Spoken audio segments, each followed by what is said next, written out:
Dinas Wali Kota Cilegon. Rumah Dinas Wali Kota Cilegon berada di pusat kota Cilegon, Jalan Ahmad Yani, Kelurahan Jombang Wetan, Kecamatan Jombang, Kota Cilegon, Provinsi Banten. Tepatnya, lokasi tersebut berseberangan dengan Masjid Agung Nurul Ikhlas.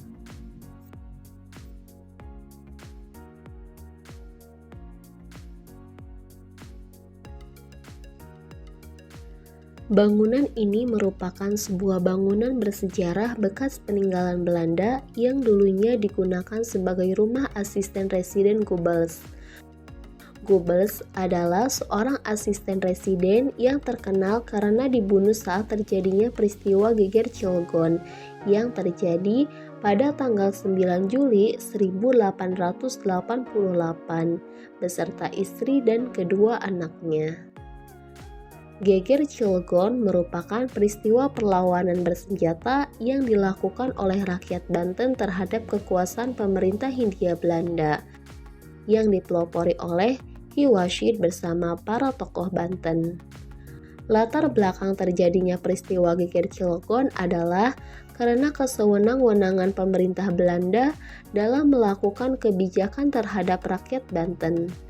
Dalam peristiwa tersebut, salah satu tempat yang menjadi saksi terjadinya pertumpahan darah di kota Cilegon itu adalah rumah asisten residen Goebbels, yang sekarang digunakan sebagai rumah dinas wali kota Cilegon.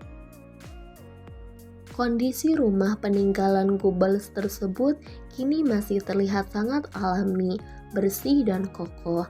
Rumah yang bergaya Eropa, bercorak Oud Holland atau Belanda kuno ini menggunakan serambi yang disanggah oleh tiang-tiang bergaya Doria atau sebuah gaya dengan bantalan di bagian atasnya berbentuk segi empat dan badan tiangnya dihiasi motif gerigi bertaut.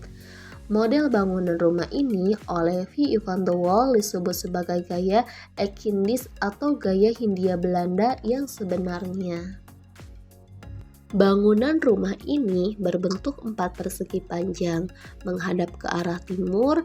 Di depan bangunan utama terdapat sebuah bangunan pendopo berbentuk joglo dengan 4 tiang utama di tengah dan 12 tiang kecil yang menopang atap bersusun 2. Fungsi pendopo tersebut digunakan sebagai tempat menerima tamu atau tempat pertemuan. Pada bagian muka bangunan utama terdapat 4 terap anak tangga dan 4 pintu rangkap ganda.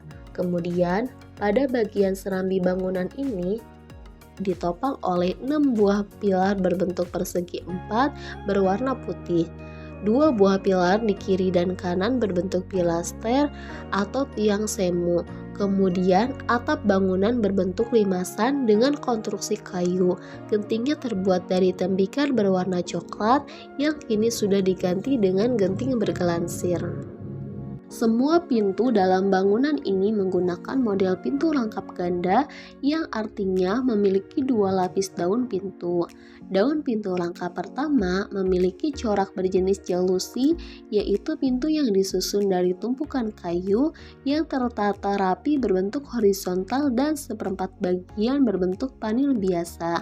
Kemudian, daun pintu rangkap kedua terbagi ke dalam 4 bagian.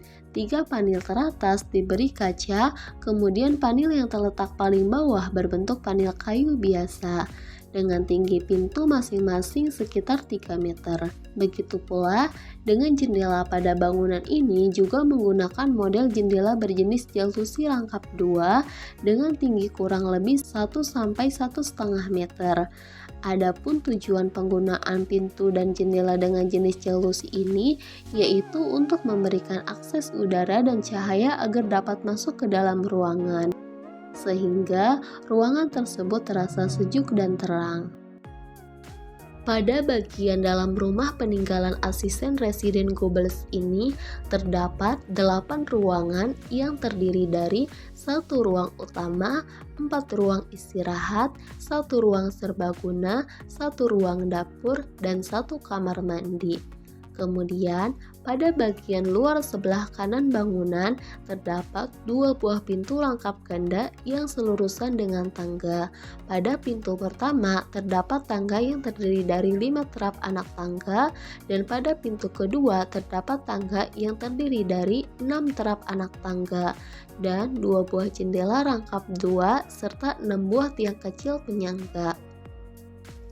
Di bagian kiri bangunan terdapat 4 buah jendela rangkap 2 dan 5 tiang kecil penyangga.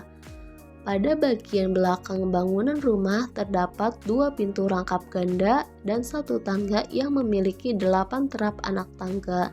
Selain itu, pada bagian belakang bangunan terdapat halaman yang cukup luas. Pada halaman yang luas ini terdapat 1 kantor Dewan Kerajinan Nasional Dekranasda Kota Cilegon, kemudian 1 lapangan serbaguna dan 2 lokal bangunan memanjang yang terdiri dari beberapa kamar yang digunakan sebagai tempat beristirahat para pegawai. Kemudian, di sebelah timur bangunan utama terdapat kantor tim penggerak PKK dan 1 buah musola dan 1 pos jaga.